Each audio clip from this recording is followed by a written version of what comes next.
We tend to think of chemistry as this really intimidating science, right?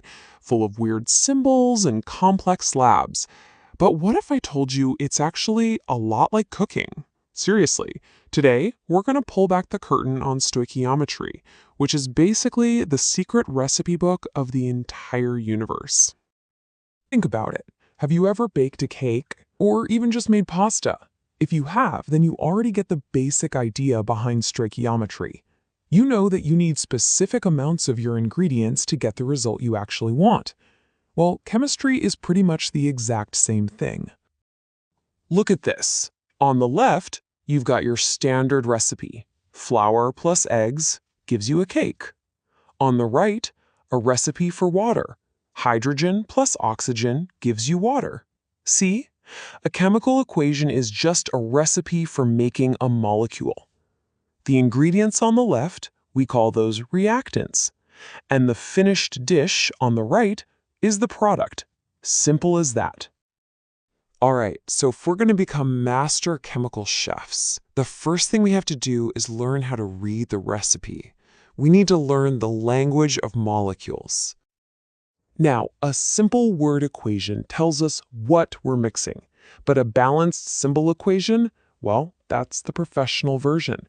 It tells us exactly how much of everything we need. Those big numbers out front, the coefficients, they're kind of like saying use 2 cups of hydrogen for every 1 cup of oxygen. It's all about the proportions. And what about those little letters in the parentheses? Just think of them as the chef's notes on the recipe. Is your ingredient a solid, a liquid, or a gas? Or maybe it's aqueous, which just means it's dissolved in water. These little details are super important for getting the recipe right. Okay, so we can read the recipe now. Great. But how do we measure our ingredients when they're so small we can't even see them? You can't exactly pop a single atom on a kitchen scale, right? So we need a totally different way to think about weighing things. And this is where something called the relative formula mass, or MR, comes in. All it is the total weight of a single molecule. It's kind of like finding the total weight of a bag of groceries by just adding up the weight of everything inside. The apples, the bread, the milk. Same idea. Let's try it with sulfuric acid, H2SO4. You just look up the atomic mass for each element on the periodic table and add it all up. We've got 2 hydrogens, 1 sulfur, and 4 oxygens. You do the math, and boom! It gives us a total relative formula mass of 98. Okay, deep breath. We're about to talk about probably the most important concept in all of chemistry. We've got our recipe, we know how to weigh our molecules, but we still need a way to count them in batches that actually make sense. We need a universal counting unit, and for that, we need the mole. Now, officially, a mole is just a number. It's a very, very specific number of particles called Avogadro's number. It's the standard for, well, pretty much everything in chemistry. But writing it in scientific notation kind of hides just how mind-bogglingly huge this number really is. That is Avogadro's number. It's so big, it's almost impossible to even imagine. So here's the secret. Don't let it scare you. In fact, the best way to understand it is to not even think of it as a number at all. Here's the trick. Stop thinking of the mole as a number and start thinking of it as a package, right? You don't buy 12 eggs, you buy a dozen eggs. You don't ask for 500 sheets of paper, you ask for a ream. A mole is just a convenient package for counting atoms. It's the chemist's dozen. So now that we have our chemist's dozen, let's actually put it to work. This is the part where we connect the mass of our ingredients, something we can actually weigh, to the number of atoms inside. And this simple little formula is the key to everything. This is the bridge that connects the mass you can measure in the lab to the number of chemist dozens you're actually working with on the atomic level. So let's give it a quick try. How many moles are in 18 grams of water?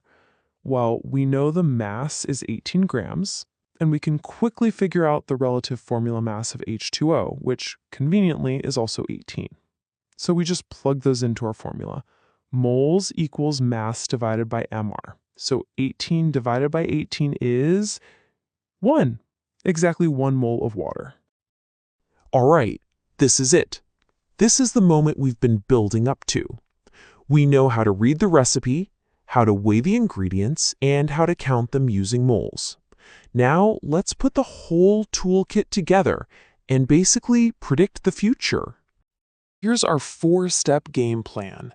We're going to take the mass of an ingredient we already know, turn it into moles, use our recipe's ratio to figure out the moles of our product, and then, finally, convert that number back into a mass. So here's our challenge. If we react 4 grams of hydrogen gas, what mass of water are we going to get? And hey, notice that equation? It's the same recipe for water we saw earlier. Time to follow the steps. Step 1. Find the moles of the stuff we know. We have 4 grams of hydrogen gas, and its MR is 2. So mass divided by MR, that's 4 divided by 2, which gives us 2 moles of hydrogen. Easy enough. We've got 2 chemists' dozens. Step 2. Check the recipe's ratio. The equation tells us that 2 molecules of hydrogen will make 2 molecules of water. That's a 2-to-2 ratio, or even simpler, a 1-to-1 ratio. So if we start with 2 moles of hydrogen, it stands to reason we're going to end up with 2 moles of water. And for our final step, we just convert those 2 moles of water back into a mass we can actually measure. We just flip our formula around. Mass equals moles times MR. We know the MR of water is 18, so 2 times 18 gives us our answer, 36 grams of water. And just like that, we used a few simple rules to predict the outcome of a chemical reaction. That is the power of stoichiometry. But you know how it is. The real world is always a little messier than the recipe book. In a real kitchen or a real lab, things don't always turn out perfectly. You might spill a little, or maybe the reaction doesn't go all the way. And we measure that messiness with something called percentage yield. That 36 grams of water we calculated, that's the theoretical yield, the absolute perfect 100% maximum amount we could ever hope to make. In a real experiment, you'll almost always make a little less. Percentage yield just tells you how efficient your cooking was. It's like a grade for your experiment. And what if you don't even know the recipe to start with?